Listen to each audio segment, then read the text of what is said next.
So without further ado, we're going to get the program started. We've got Melissa Biggs here. Melissa began her career with DePino, Nunez, and Biggs in 2007. She's a graduate of Southern Connecticut State University with a BS in Liberal Arts and earned her Juris Doctorate degree from Western New England. Attorney Biggs, in her role as managing partner, directs and lobbies for clients at the Connecticut State Capitol. Currently, Attorney Biggs serves as president for the Connecticut Lobbyist Association, where she has led positive change in the General Assembly to foster a healthy work environment for all the members of the Connecticut lobbying community. Without further ado, Melissa Biggs.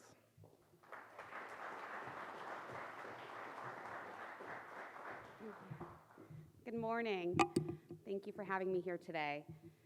So many of you are aware of the legislative process, and I appreciate how involved this organization has been. The reality is every legislator you interact with typically has a full-time job. This is something they are doing on top of their full-time job. It's viewed as part-time. So imagine having a full-time job, being a legislator, as well as having a family. It is very taxing. And I would say that legislators, for the most part, are doing the best they can with the knowledge they have in front of them. Wastewater is a very specific industry that everyone needs, but no one really remembers how much they need it till it's not working. So our goal is to make sure it's on the forefront of their mind every time they look at legislation on a regular basis. The positives that we've seen since COVID is that it is much easier to interact with your legislator and participate in legislative activities. Currently, you can testify from Zoom, so you are not waiting in the Capitol for hours on end, and parking is no longer an issue. Legislators are also doing a lot of meetings virtually, so it allows us to have several members of CTWIA in a meeting with a legislator, informing them about what's happening. With that being said, I want to go through some of the troublesome legislation we ran into last year.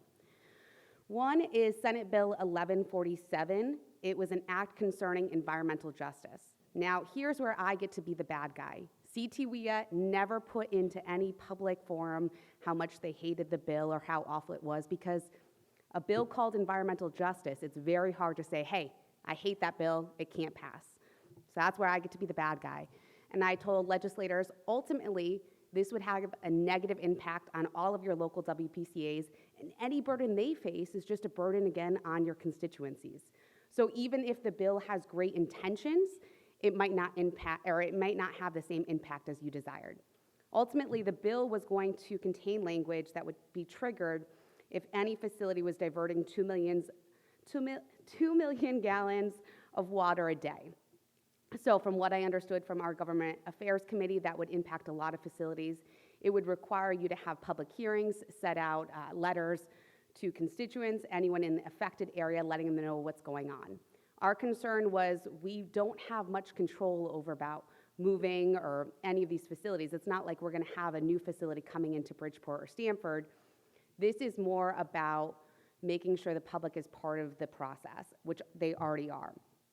So we were able to go in, talk to the legislators, understand the goal. The goal was more speaking to new manufacturing facilities that were coming into the area, making sure anyone in the local neighborhood would be notified and aware of any big changes. So we were able to work on the bill and tailor it back so it just involved those facilities, and WPCAs would not be further impacted by it. We had another bill called SB 100, which offered grants to towns for PFAS remediation and testing. This is something I think CTWIA has been great about, being on the forefront of PFAS, because for many legislators, it is a scary word. They know it's bad, but they don't know how to overcome it. And so we had some working groups in the fall last year where we were able to talk to Maine and see how their facilities were impacted by their state legislation. And it really allowed us to provide some balance to Connecticut legislators and let them know, yes, we understand this is a problem, but we need to wait and make sure we have the right solution. So providing grants to local municipalities, I think, is a great way of doing that without further hindering our WPCAs. The other bill that was mentioned earlier, which is Groundhog's Day, is 916. We see this for the last 6 years, and it's been quite a journey. And this is a bill that was brought up by concerns that people are losing their houses over their sewer liens. And I think that's a joint goal from everyone in this room and everyone in the General Assembly. No one wants to see someone lose their house. But we have a real issue where we need an opportunity to be able to get back any back pay in order to preserve our bond rating and keep these facilities moving. So we needed to come up with an equitable solution. About 2 years, we had a compromise moving forward that would be either a time of year, I think it was 3 years, or a monetary amount. That bill actually did not move through the House. It was passed in the Senate, but ultimately did not pass. So this year, we kind of started back from square one, where the bill was $4,000 in unpaid fees before you could take further action on someone's home. And so we had concerns throughout the legislative process. We ran into some issues because this is a bill proposed by the leader in the Senate, the Democratic leader in the Senate. So there was a lot of people in the House and the Senate who wanted to give him this. They thought this was his bill, and they wanted to make sure they were not the ones standing in the way. So we fought this bill all session. It went through the Senate, and I was told at 5 p.m. on the last day of session, hey, I'm told this is on the House docket, and it's going to be the second to the last bill going tonight. So I was planning to have the fight of my life at 11 p.m. after been working, 24 hours for the last 7 days straight. Luckily, there were several filibusters that happened between 5 p.m. and midnight, and the bill eventually was not called.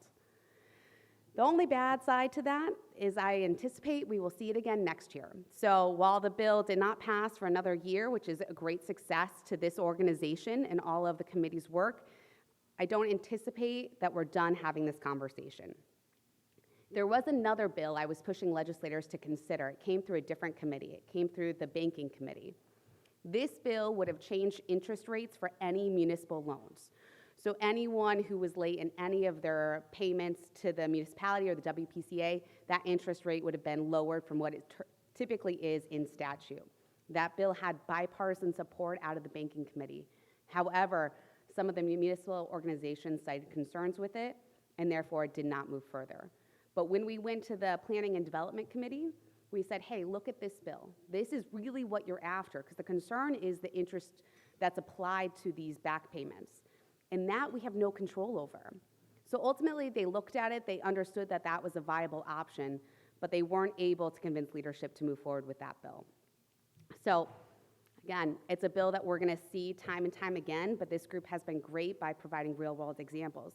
And just to mention, I know we were talking earlier about the small communities, that's what we've learned is specifically hindered by this proposal, because it would take so many years to get to that $4,000 number. And there's also a statute of limitations of when you can collect. I believe it's 15 years.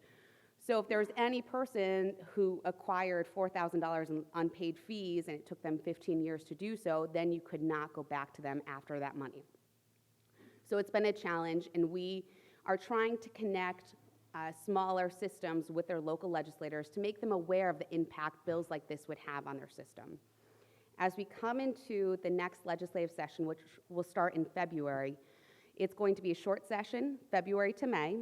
It is limited to committee bills or bills that impact the budget. So I anticipate a lot of the bills that we've seen or dealt with in the past have been committee proposals. So I don't think it'll change the amount of bills that we're looking at this year. But I caution everyone, just because it's a shorter time frame doesn't mean there's less work that's done. And it also means that there's a quick turnaround time. We will see a bill introduced and then cite for a public hearing 5 days later on the same day. So you're really seeing a bill and then commenting on it publicly in 5 days. So it's going to be fast, but this group has been great at giving me feedback on a regular basis and allowing us to have real impact on these bills. So I appreciate everyone's work. Again, if you're interested in doing Lowe's plant tours, that is something we could easily invite legislators to. It's a great opportunity for them to get into your facility and understand any of the impact that they've had. Stamford was a great example. We had a tour with their legislators this previous fall, and when this bill came up for 916, they were already aware of it, and they knew how they had to react to it. So it was a great, we were preemptively able to provide defense. And that is our legislative update for this year, but if you have any questions or if you'd like to connect with your local legislator, I am happy to help.